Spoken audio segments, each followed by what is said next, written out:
Okay, Willie the Mongoose Monroe. Brilliant. Welcome to the show. We've interrupted you in the middle of training, Willie, so there's no need to be questioning you about whether you're training hard. I believe you just finished a 4-mile run. But it's okay. It's raining out anyway, so I had to it's raining. It's Florida, so it started raining. So you caught me right in time. Oh, great. So you can have a little break now. What I really want to talk to you about, I mean, boxing's coming back. We saw it, it really started off with Aram shows. I don't know, over here in the UK, Frank Warren has started and Eddie Hearn's just about to start his indoor shows. So boxing is back. We've got it every weekend on the TV now. And obviously, as boxing wakes up from this big lockdown, the big beasts are coming out. And so I'll talk to you about a couple of them in this interview. The first one I want to talk to you about is Canelo. Now, Canelo, the #1 pound for pound, is scheduled to fight on the 12th of September. And at the moment, they're looking around for an opponent. And I know that you were saying you really wanted to be in the mix for that fight. Can you kind of give us, Willie, why you think it should be you in the opposite corner to Canelo on the 12th of September? I mean, well, you have to ask yourself, why wouldn't it be? At a time like this, the guys that have titles in his weight class, they also come with huge egos. So I'm pretty sure they're not going to want to fight without their fan base there. They're not going to want to fight on a short notice, of a fight of this magnitude. So, I mean, and then, like I said before, you guys have heard me allude to this before, Canelo was scheduled to fight me in December of 2016, and that fell apart. And obviously, I didn't have the legal power to be able to make sure that fight still came about. So it just, sort of dissolved. But now that we're in this position, I'm back. I'm on a 3-fight win streak. You know what I mean? I think this is the perfect time for both of us. Yeah. Yeah, you've been looking good. Obviously, we know you over here in the UK because you had that fight with Billy Joe Saunders, a point to Billy Joe. And Billy Joe was actually the lead contender to get this date until he, he had some strange messing around with these videos he releases. But he's just come off a suspension yesterday. He got a £15,000 fine and his suspension has now been relieved by the board. I don't know if that will put him back on track. But obviously, we've heard Callum Smith has been offered some money, but that doesn't seem to have come to any fruition. And then John Ryder is making a case as well. But, we know that you're fearless. I mean, you faced Golovkin, when he was at the height of his powers. You've come to the UK, like you say, you can fight without your fans behind you. You came to the UK to fight Billy Joe. And so how do you think that would play for Canelo? If you were in the opposite corner on the 12th of September and Canelo, who is used to these huge partisan crowds, how do you think that's going to give you more of an even playing field if you're in a silent studio with Canelo? It's just you two in the ring.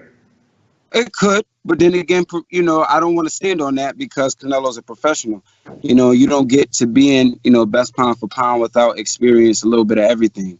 Yeah. So it's not like he hasn't experienced, something of this magnitude on some level. So we can look at it like that and say, yeah, that would play in my favor. But then again, we also got to look at he's a professional, his team is professional, and he's a top pound for pound fighter. So, it should be something that he can do. He should be able to fight if somebody puts him in a phone booth, with no one watching. He should be able to fight his way out of it because he's the best pound for pound fighter on the planet. Am I not right? Mm-hmm. Yeah. Right? But you're coming off those 3 good wins since that Billy Joe points loss. And obviously you think that puts you in a good position. Now, during this lockdown, how have you been training, Willie? I mean, as you say, it's a fairly short notice fight, but have you kept up your training? Have you kept up? How has sparring been? How have you managed to cope with lockdown to keep yourself in the top position to get these fights? I mean, doing what I'm doing now, running, no gyms have been open, and there's a lot of, I'm from the streets. I can go out to the park and get some pull-ups and dips and stuff. I can manifest some type of training. But as far as serious training camp with things that you need, like the heavy bag, speed bag, double M bag, a mitt guy, we just, with the whole social distancing and everything, and then the gyms having a certain amount of people that could be in there at a certain time, and some gyms are open, but it's, with the social distancing, and then it's not a lot of people who actually want to be out. Some people are scared to be out, even though this thing is sort of subsiding a little bit. But I would say I'm in good enough shape for a pandemic. I don't think anyone was able to truly train. The world was on lockdown. Mm-hmm. So, I've been doing my thing though. Yeah. And if you got this call, Willie, like you say, your hat is in the ring, your credentials are sound. It was after the Gabriel Rosado fight, you actually had the contract to sign Canelo, which was then put to one for some reason. So you feel it's unfinished business. And I think, you also feel third time lucky in your world title tilts, which has happened many times before. But can you tell me how you would beat Canelo on September the 12th if you were in the opposite corner? Absolutely. I believe in myself 100%. I'm never going to say no. Mm-hmm. Oh, absolutely. I've no doubt, Willie, that you would take the fight. You've shown that time and again that you're not scared of anyone and you'll fight anyone on their home turf. We know that. Absolutely. The fact that you get the call, you'll be there. There's no question. But I'm saying to you, how would you win the fight? What could you bring that could beat Canelo? I think it's going to be intellect versus intellect. You know, when we fight, it's going to be smarts versus smarts. You know what I mean? Like I said before, you know, everybody's talked about the knowledge that Canelo has picked up in boxing since his fight with Floyd Mayweather. And he has looked better. He hasn't lost, obviously, and he has looked better. And he has a lot of changes added to his game. But in between what I've been through up and down in boxing, I've been through some changes also. So I just think my knowledge of what happens, what could happen, and what has happened to me is enough for me to be able to make the necessary adjustments to come out with the victory on September 12th. Mm-hmm. And how do you think that style of yours, you know, that sort of elusive southpaw style, I mean, you know, but you can mix it as well, good box fighter. How do you think that southpaw style gives you a little bit of an edge over Canelo at all? Do you think it's going to give you a little advantage?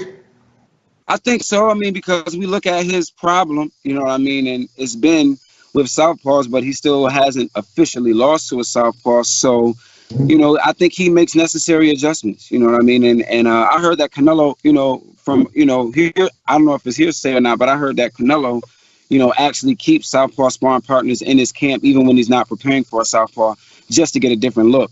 So with that being said, I'm pretty sure he's had enough experience, you know what I mean, through his 55 professional fights, all of the sparring camps and the different guys he's fought, to be able to put it together. Like I said, he's a pound for pound great, and I'm coming after that.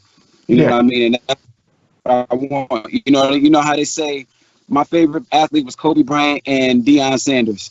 You know what I mean? And you know how they say Kobe Bryant had the Mamba mentality.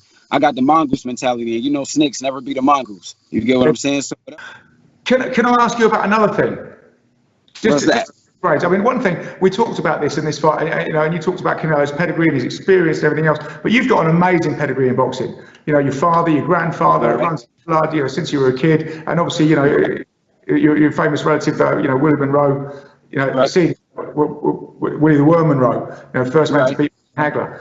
But so I wanted to pick your brains as well about another fight that's coming up that I know you've got an opinion on. So Lomachenko v. Lopez coming up, we hope, on September the 19th. Again, this one definitely will be without crowds as far as Bob Arum tells us. Now, Lopez, bit of a phenomenon, 22 years old, 15-0, just won the IBF title. Lomachenko, you know, and they're both these guys at lightweight. Lomachenko really, you know, the pound for pound number 2 behind Canelo. And everybody kind of sees him as on another level in the lightweights. So the bookies are very heavily favouring Lomachenko in this fight and saying, Lopez, it's too early, it's too soon. But you don't think so. You've seen something that tells you the bookies are picking it wrong in this one. Yeah, I'm putting my money on Lopez, man. I think the kid is super talented. He has every conceivable gift. And, you know, you have to look at the fact that he truly believes in himself. So when you get a guy at that age, man, who has every conceivable gift, that believes in himself, he's dangerous. He's very, very dangerous. He has nothing to lose, everything to gain. You know what I mean? I don't want to say he has nothing to lose because he's undefeated. He has a title also. But in terms of accomplishments, he wants what Lomachenko has. And it's almost like when Roy Jones fought James Toney. You know, James Toney was considered the best pound-for-pound fighter on the planet, and Roy wanted that. And Roy leaped up from middleweight to super middleweight to challenge him for not only his super middleweight title, but pound-for-pound status. And Roy was not only a very disciplined, but very gifted fighter, and he had true belief in himself. So when you looked at it on the surface, it almost looks like this fight. James Toney was known as a guy with the pound-for-pound skill, the best defense, the best this, the best that. He had power, speed, agility, control. He had everything. He seemed like the perfect fighter. He was undefeated. He almost had double the fights that Roy had. Mm-hmm. So everybody thought Roy was like a 3-1 underdog, and Roy made James Toney look like he had never even been in there with someone before because of his belief and all of his conceivable gifts. And I really think that's going to be the outcome on the 19th of September. I think Teofimo is just too young, too fast, too strong. You know, his knowledge of the game is great. He's been managed correctly. And I just think it'll be an overwhelming moment for Lomachenko, personally, mentally up here. That's interesting. Yeah, I mean, it's a very interesting comparison with the Jones-Tony fight because, as you say, Tony went in there with that incredible skill set, and people just couldn't be touched. As well as being hugely tough, it was very difficult to tag, very difficult to hit. He moved so well. He just seemed to read a fight so brilliantly. And as you say, Jones made him look like the novice, and right. Like Lomachenko makes other people look like novices. His footwork, his movement around the ring, his punches you from different angles is incredible. Right. So it would, I think, be a similar comparison if Lopez was to pull it off. I mean, it's almost inconceivable now the way we think of Lomachenko that somebody could make him look amateurish, which is what Roy Jones did to Tony. So exactly. Because I mean, when you look at it, you look at the Pedraza fight, and you got to look at the Linares fight. Now, don't get me wrong; both of those guys are awesome fighters, but for who we build Lomachenko up to be in next time. After Canelo, he shouldn't have been put on his butt by Linares and Tank just dismantled. Tank made Pedraza, he had never fought before himself. And then Pedraza went on to make Lomachenko look like, oh, we might have somebody may have unlocked a few keys here. And then Linares put him on his behind. So I think Lomachenko's an amazing fighter, don't get me wrong, and he's lefty. So, I mean, I love all my lefties. But I just got to call a spade a spade. I just think Teofimo's, he's on a hot streak right now, man. And sometimes when somebody's on a hot streak like that, no matter how experienced you are, you might want to dodge that bullet. But they're not going to dodge the bullet. It's already, it's already signed. So I just think Teofimo is just, I like that kid, man. He's got nothing but upside. He's talented and gifted in every area. You have to freaking bet on him.